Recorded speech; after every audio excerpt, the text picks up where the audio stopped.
Anything is easy if you are crazy, nothing will be easy if you are lazy. तो इससे यही मतलब है कि अगर कोई भी चीज आपको पाना है तो उसके लिए आपको पागलपन लाना पड़ेगा कि मुझको ये चीज चाहिए, तब वो चीज आसान हो जाएगी आपके लिए। बट अगर आप लेजीनेस दिखाएंगे किसी भी चीज को ऑक्यूपाई करने के लिए, किसी भी चीज को पाने के लिए, अपने मंजिल तक जाने के लिए, तो वो चीज इजी नहीं, बहुत ही हार्ड हो जाएगा। तो आपको पागलपन अपने अंदर लाना है जिससे कि कोई भी चीज, जो भी आपकी मंजिल, जो भी आपका गोल है, वो आपको आसान लगने लगे, वो आपको आसानी से मिले। सो आज मैं क्लास 9 का चैप्टर मोशन शुरू करने जा रहा हूँ। फिजिक्स का टॉपिक है, जिससे कि जो क्लास 9 के जो बच्चे हैं वो फिजिक्स से भी रिलेट होना शुरू हो जाए। केमिस्ट्री की तो वीडियो अपलोड हो ही नहीं। सो आप सभी लोगों का हमारे चैनल स्टडी साइलेंटली पे स्वागत है। तो आज का हम क्लास स्टार्ट करते हैं।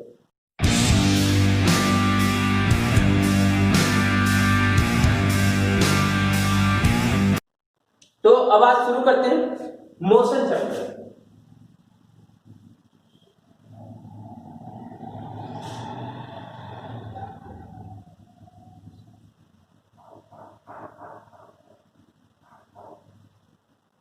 Class 9 motion. मोशन जो है फिजिक्स का सबसे पहला चैप्टर है।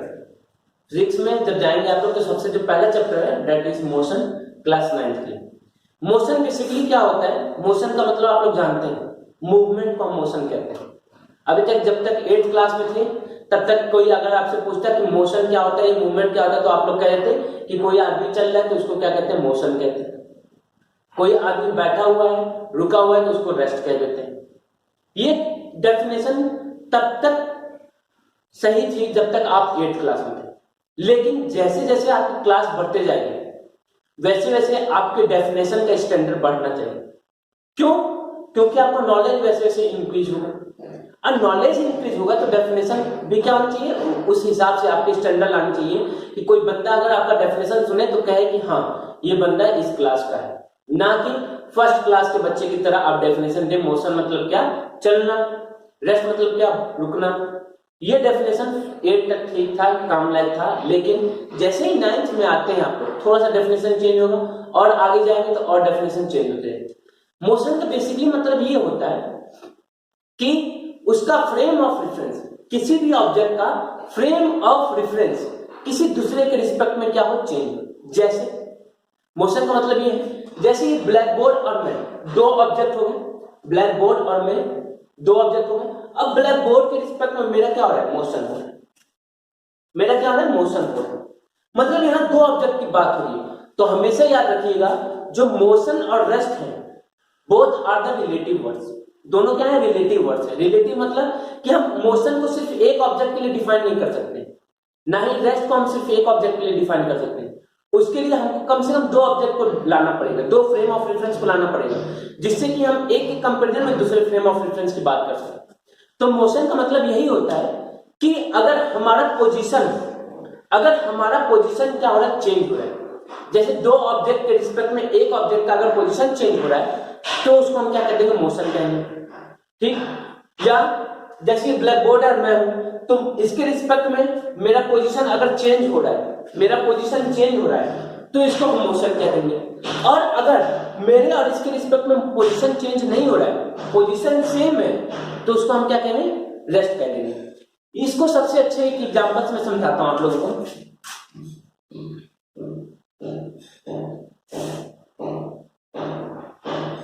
ये ट्रेन है, ठीक? ट्रेन, इसमें पैसेंजर बैठा है, दो पैसेंजर बैठे हैं। ये दो पैसेंजर ट्रेन के अंदर बैठे, ठीक?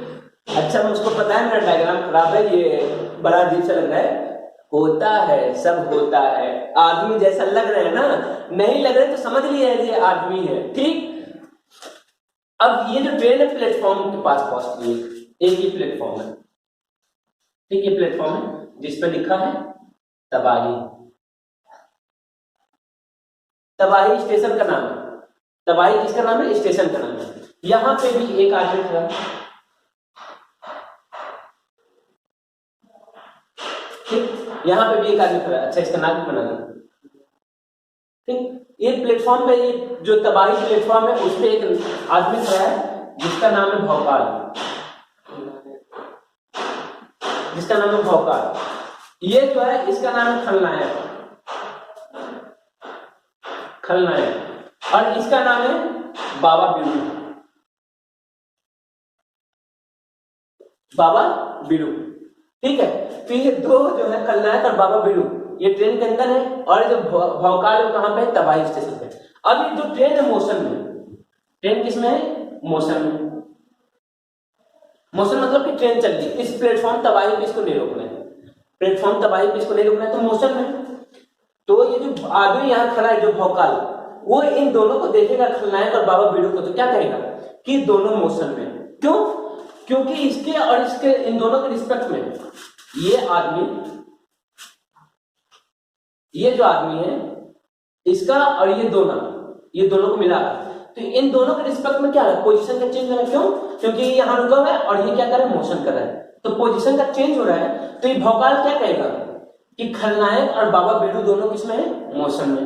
अकॉर्डिंग टू हिम दोनों किसमें हो जाएंगे, मोशन हो जाएंगे। अकॉर्डिंग टू हिम खलनायक और बाबा बिरु किसमें हो जाएंगे, मोशन हो जाएंगे। लेकिन खलनायक जब बाबा बिरु को देखेगा और बाबा बिरु खलनायक को देखेगा, तो क्या कहेंगे कि दोनों किसमें है, रेस्ट में। क्यों रेस्ट में है? क्योंकि दोनों का पोजीशन क्या है, चेंज नहीं हो रहा है। तो सिंपल सा डेफिनेशन आपको पता चल गया, समझ में भी आ गया होगा कि मोशन और रेस्ट में डिफरेंस क्या होता है। तो मोशन और रेस्ट दोनों क्या होते हैं, रिलेटिव होते हैं। क्या होते हैं, याद रखिएगा, क्या होते हैं, रिलेटिव वर्ड होते हैं। ठीक, रिलेटिव वर्ड मतलब ये है कि हम किसी एक को लेकर कंपैरिजन नहीं कर सकते। जैसे कि अगर हमको कहना हो कि ये भारी है या ये हल्का है, तो हम कैसे कहते हैं, दो लोग के बीच में कंपैरिजन करके। जैसे दो लोग हैं, हमने कहा कि ये आदमी मोटा है, तो मोटा किसी के रिस्पेक्ट में कहते हैं, ये आदमी पतला है तो किसी के रिस्पेक्ट में कहते हैं। सेम उसी तरीके से जो मोशन और रेस्ट, ये भी क्या है, रिलेटिव वर्ड है।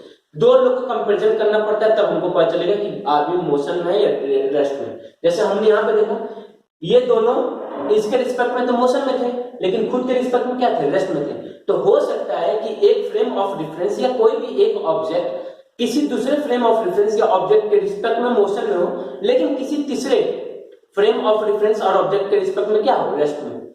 मे बी पॉसिबल। तो वही चीज है कि ये रिलेटिव वर्ड है। रिलेटिव वर्ड मतलब कि दो के बीच में कंपैरिजन। तो motion is what, motion is the change of the position of one object with respect to the another object. अगर किसी भी ऑब्जेक्ट को हमको कहना है कि वो मोशन में है, किसी भी ऑब्जेक्ट को कहना है कि वो मोशन में है, तो उसका जो पोजीशन है एक के रिस्पेक्ट में, एक ऑब्जेक्ट का दूसरे के रिस्पेक्ट में वो चेंज होना चाहिए। और रेस्ट में तो पोजीशन क्या होना चाहिए, चेंज नहीं होना चाहिए। ये समझ में आ गया आप लोगों को, मोशन और रेस्ट। सो अब इसके बाद जो हमको पढ़ना होता है, दैट इज, जो इसके बाद अब जो हमको पढ़ना है वो डिस्टेंस एंड डिस्प्लेसमेंट। डिस्टेंस और डिस्प्लेसमेंट। डिस्टेंस और डिस्प्लेसमेंट पढ़ने से पहले मैं दो तरीके की क्वांटिटी की बात कर लेता हूं। पहले क्वांटिटी दो तरीके की, आपके लेवल में दो ही तरीके का है, ठीक है। एक को कहते हैं स्केलर क्वांटिटी, एक को कहते हैं स्केलर क्वांटिटी, दूसरे को क्या कहते हैं, वेक्टर क्वांटिटी। अभी देखिए, जो ये जो स्केलर और वेक्टर क्वांटिटी है, अब ये नया चीज आ गया, नई चीज आपके लिए। जैसे याद कीजिए, जब आप फर्स्ट क्लास में थे तो एक सेंटेंस बनाने को मिला, तो जो सेंटेंस बनाना था वो बहुत नया था आपके लिए। कि जैसे आपको दे दिया एप्पल, एक वर्ड दे दिया एप्पल, अब कहते हैं एप्पल से सेंटेंस बनाओ, एप्पल से सेंटेंस बना फर्स्ट क्लास में, तो वो बहुत ही नया चीज था क्लास फर्स्ट के लिए। और आप लोग एप्पल से सेंटेंस बनाए, we need to eat apple every day, और एप्पल जो भी हो, प्लांट, जो भी आपने बनाया, ठीक। सेम उसी तरीके से अब अगर कुछ दे एप्पल से रिलेटेड, तो आप लोग क्या कर सकते हैं, एक ऐसे लिख सकते हैं एप्पल। अब सेंटेंस क्या होगा, पुराना चीज हो गया। सेम उसी तरीके से स्केलर और वेक्टर आपके लिए नया है। तो जब जो भी नया चीज आता है, तो हम एक पर्टिकुलर डेफिनेशन पे चलते हैं, उसका सबसे आसान डेफिनेशन। अभी जो इसका अच्छा डेफिनेशन जो आपको मिलेगा क्लास 11 में मिलेगा, वापस से स्केलर वेक्टर, और अच्छे से पूरे डिटेल में जो स्टडी है स्केलर और वेक्टर क्वांटिटी की, वो आपको क्लास 11 की। यहाँ पे सिर्फ थोड़ा सा यूज है। तो स्केलर क्वांटिटी याद रखिएगा, स्केलर क्वांटिटी में सिर्फ मैग्नीट्यूड होता है, सिर्फ मैग्नीट्यूड होता है, और जो वेक्टर क्वांटिटी होता है इसमें मैग्नीट्यूड प्लस डायरेक्शन होता है,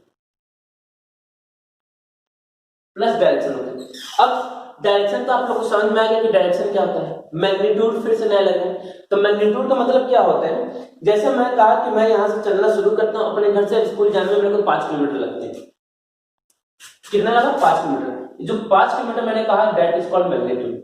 आप बेस्ट आलू लिए, कितना आलू लिए? 2 केजी आलू लिए, तो दैट इज कॉल्ड मैग्नीट्यूड। ठीक, इसको क्या कहेंगे? मैग्नीट्यूड कहेंगे। एक आदमी है, ठीक है, वो 50 किलो का है, दैट इज कॉल्ड मैग्नीट्यूड। इसी को मैग्नीट्यूड कहते हैं। और जब इसी में डायरेक्शन को हम ऐड करते हैं, जैसे कि मैं 5 किलोमीटर चलता हूं ईस्ट की तरफ, मैं 2 किलोमीटर चलता हूं वेस्ट की तरफ, मैं 3 किलोमीटर चलता हूं नॉर्थ की तरफ, ठीक, 2 kilometre upward motion, 1 kilometre downward motion, तो क्या डायरेक्शन भी इंक्लूड है? तो जब डायरेक्शन इंक्लूड होता है तो that is called vector quantity. और जब सिर्फ मैग्नीट्यूड हो, सिर्फ मैग्नीट्यूड, तो उसको क्या कहते हैं? स्केलर क्वांटिटी कहते हैं। समझ में आया? चलिए, तो अब आते हैं डिस्टेंस और डिस्प्लेसमेंट पे। तो डिस्टेंस क्या होता है? डिस्टेंस जो होता है एक्चुअल लेंथ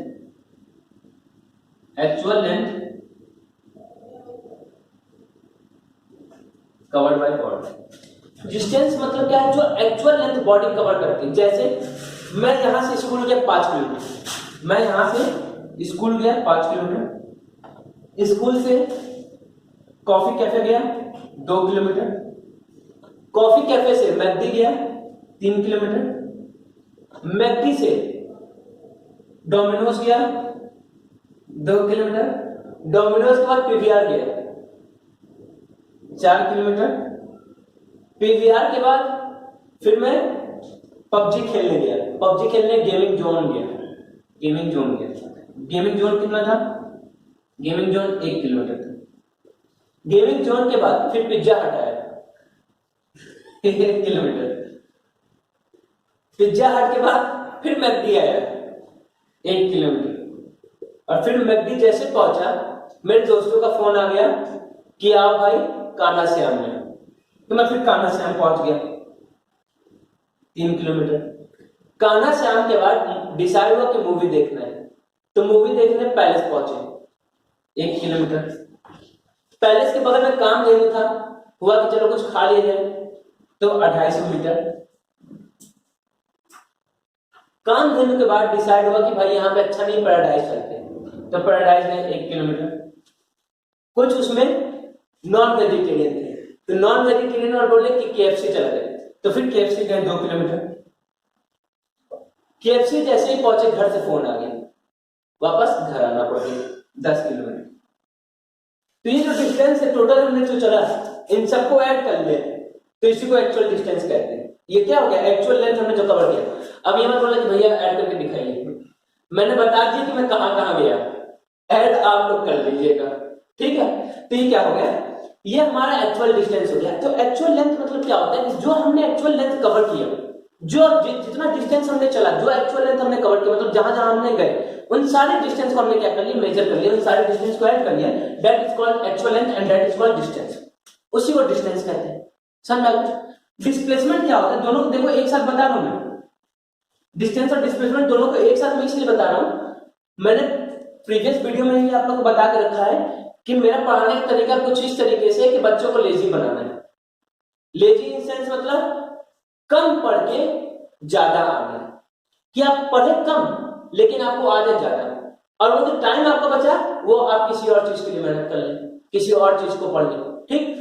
तो डिस्प्लेसमेंट क्या होता है? यहाँ पे एक्चुअल लेंथ है ना, यहाँ पे क्या है? एक्चुअल लेंथ है, तो जो डिस्प्लेसमेंट होगा इससे अलग होगा, नहीं तो दोनों को सेम करते हैं। तो जो डिस्प्लेसमेंट होता है that is called shortest distance.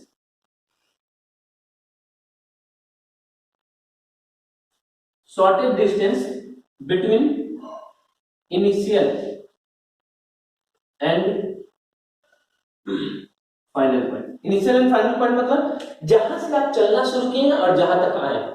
मैं कहां से शुरू किया था? घर से शुरू किया था, तो इनिशियल पॉइंट क्या हो गया? मेरा घर हो गया। फाइनल पॉइंट क्या हुआ? घर पे ही आया मैं।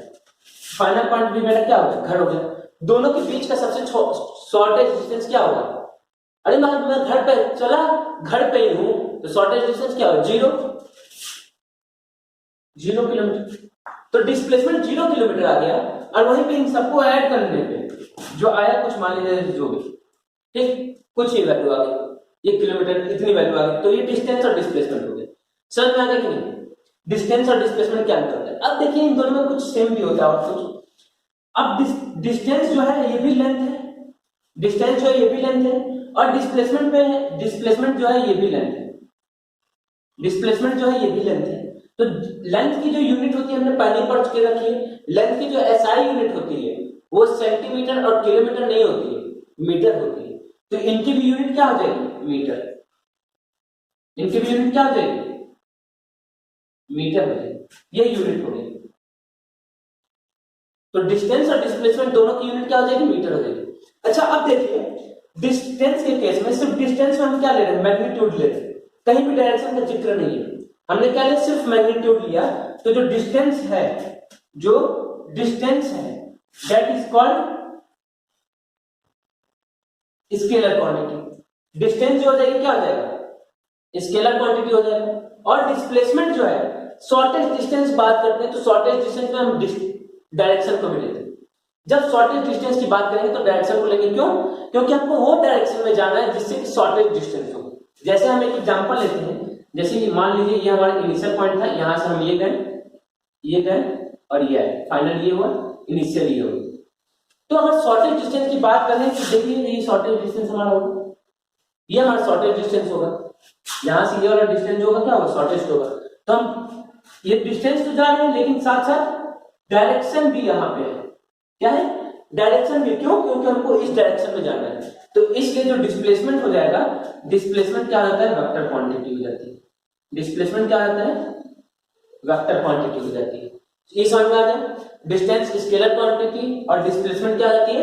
वेक्टर क्वांटिटी हो जाती है। क्यों? क्योंकि डिस्प्लेसमेंट में मैग्नीट्यूड के साथ डायरेक्शन भी होता है। डायरेक्शन इन द सेंस मतलब क्या कि हम किस डायरेक्शन में जाएं, जिससे कि हमारा जो लेंथ है इनिशियल और फाइनल के बीच में वो क्या है? शॉर्टेस्ट हो। समझ में आ गया आपको? तो इसको इरेज करते हैं फिर आगे बढ़ते हैं। तो आपको समझ में आ गया डिस्टेंस और डिस्प्लेसमेंट क्या होता है? समझ में आ गया? तो याद रखिएगा जब पीवीआर जाएंगे, अगर गलती से पीवीआर जाते हैं, ऐसे तो जाइएगा मत क्योंकि लॉकडाउन चल रहा है, पुलिस बहुत मारेगी। और अगर गलती से चले गए पीवीआर तो आपको इतना घूमने की जरूरत नहीं पड़ेगी कि जा रहे हैं मैकडी जा रहे हैं, मूवी देखने पैलेस जा रहे हैं, शॉपिंग करने कहीं और जा रहे हैं। अरे बेवकूफों, सब पीवीआर में खा पी लेना, थोड़ा महंगा लगेगा, पैसा ज्यादा लेके जाना। हम नहीं देंगे पैसा, ऐसा ना सोचे कि हम पैसा दे देंगे, खुद के लिए तो है नहीं, तुम लोग को पता नहीं कहां से देंगे। चलो देखो मोशन का है, तो मोशन जो है दो तरीके से होते हैं। मोशन जो है दो तरीके का है, एक को कहते हैं यूनिफॉर्म मोशन, एक को कहते हैं यूनिफॉर्म मोशन और दूसरे को कहते हैं नॉन यूनिफॉर्म मोशन। अब ये मत समझ लीजिएगा कि यूनिफॉर्म मतलब कि ड्रेस बूट और पहन के जाएंगे आर्मी के जैसे जय हिंद और ये बिना यूनिफॉर्म के चले जाएंगे मोशन, ये नहीं है। यूनिफॉर्म कुर्ता पजामा नहीं पहन के जाना शादी ब्याह में। यूनिफॉर्म मोशन का मतलब ये होता है कि पर्टिकुलर इंटरवल ऑफ टाइम में या फिक्स इंटरवल ऑफ टाइम में अगर जो बॉडी है वो सेम डिस्टेंस कवर करती है, सेम इंटरवल ऑफ टाइम में अगर बॉडी सेम डिस्टेंस कवर करती है, सेम इंटरवल ऑफ टाइम में बॉडी सेम डिस्टेंस कवर करती है, तो that is called uniform motion. मतलब same interval of time, same interval of time, same distance,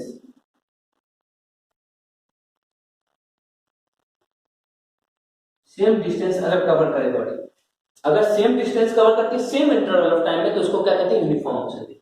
non uniform क्या होता है? यही समझ में आ गया होगा। यूनिफॉर्म अगर ऐसा है तो नॉन यूनिफॉर्म इसका अपोजिट होगा। इंटरवल ऑफ टाइम तो सेम रहे, इंटरवल ऑफ टाइम तो सेम रहे, लेकिन डिस्टेंस क्या होता है? डिफरेंट। मतलब सेम इंटरवल ऑफ टाइम में, सेम इंटरवल टाइम में non equal distance, non equal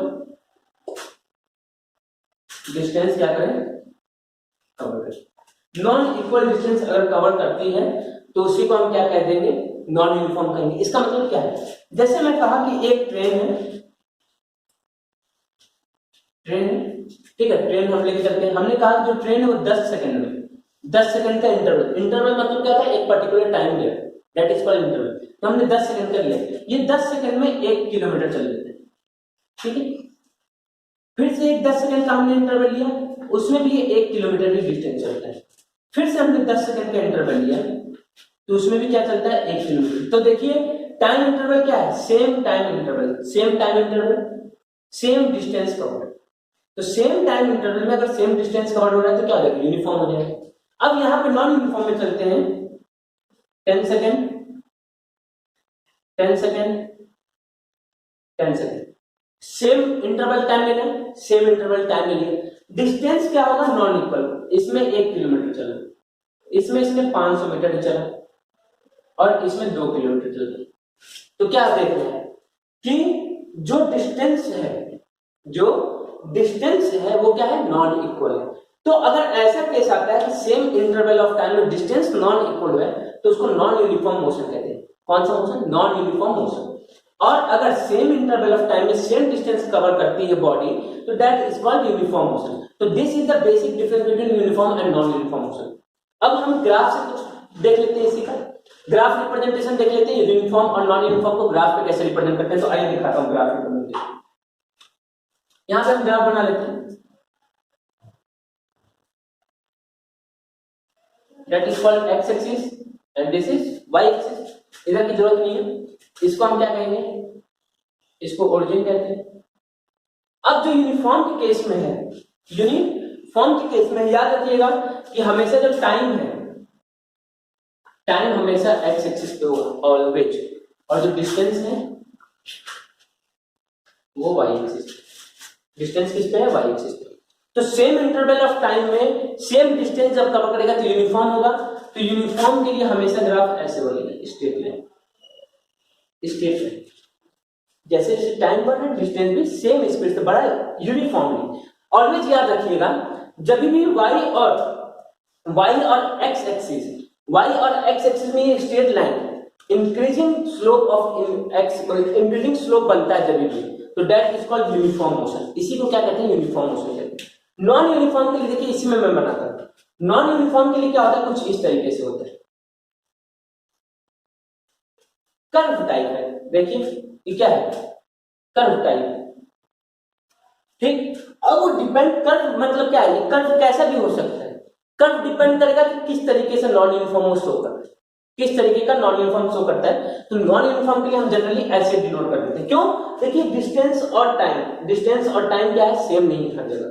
लेकिन इस केस में अगर यहां पे देखते हैं, अगर ये पर्टिकुलर इंटरवल लेते हैं, ये पर्टिकुलर इंटरवल लेते हैं, तो देखिए दोनों में क्या है, सेम है। लेकिन अगर इसी में आते हैं, इस वाले इंटरवल में, इस वाले में अगर आते हैं, अगर इस वाले में आते हैं तो सेम नहीं है, सेम नहीं है, दिख रहा है कि सेम नहीं है। तो सेम नहीं है तो क्या हो जाएगा, नॉन यूनिफॉर्म। तो ये जो ब्लू से है that is called non uniform, और जो ब्लैक से है इसको हम क्या कहेंगे, यूनिफॉर्म। समझ में आ गया। तो यूनिफॉर्म नॉन यूनिफॉर्म मोशन समझ में आ गया। मोशन रेस्ट में डिफरेंस कैसे होता है समझ में आ गया। डेफिनेशन क्या है समझ में आ गया। डिस्टेंस डिस्प्लेसमेंट क्या होता है समझ में आ गया। स्केलर वेक्टर क्वांटिटी क्या होती है समझ में आ गया। तो इस वीडियो के लिए सिर्फ इतना ही रखूंगा। अब आगे जो है, अब आगे जो पढ़ना है वो स्पीड, वेलोसिटी, एक्सेलरेशन पढ़ना है। आपको इसका एग्जांपल चाहिए। एग्जांपल मैंने बता दिया यहां पे कि जो ट्रेन है अगर सेम टाइम इंटरवल में सेम डिस्टेंस कवर करे और सेम टाइम इंटरवल में डिफरेंट, तो यही इसके एग्जांपल है। ये मत सोचिए कि ये अलग अलग नहीं, ये एग्जांपल ही है, एक एग्जांपल ही। अब मैं बताया आपको कि मैं कोशिश करूंगा ज्यादा से ज्यादा आपको एग्जांपल समझाऊं। क्यों, क्योंकि एक बार एग्जांपल समझ में आ जाएगा तो आप डेली लाइफ में उसको क्या करने लगेंगे, यूज करना शुरू कर देंगे, डेली लाइफ में उसको रिलेट करना शुरू कर देंगे। और याद रखिएगा साइंस एक ऐसा सब्जेक्ट है जो कि हमारे डेली लाइफ से रिलेटेड है, और जब तक हम उसको डेली लाइफ में नहीं रिलेट करेंगे तब तक हमको साइंस नहीं आएगा। और साइंस सीखना तो डेली लाइफ से रिलेट करना शुरू कर दीजिए, साइंस उतना ही ज्यादा इंटरेस्टिंग बन जाएगा। और मेरा काम यही है यहाँ पे कि उसको उतना ज्यादा इंटरेस्टिंग बनाना है। तो फिर आज का वीडियो यहीं पे हम एंड करते हैं, और उम्मीद है कि आपको मजा आएगा पढ़ने में। और आप लोग मेरे साथ बने रहिए और अपने जितने दोस्त हैं उन सबको शेयर कीजिए और कहिए कि सब्सक्राइब करें और पढ़ना शुरू कर दें। तो हम नेक्स्ट पार्ट में मिलते हैं।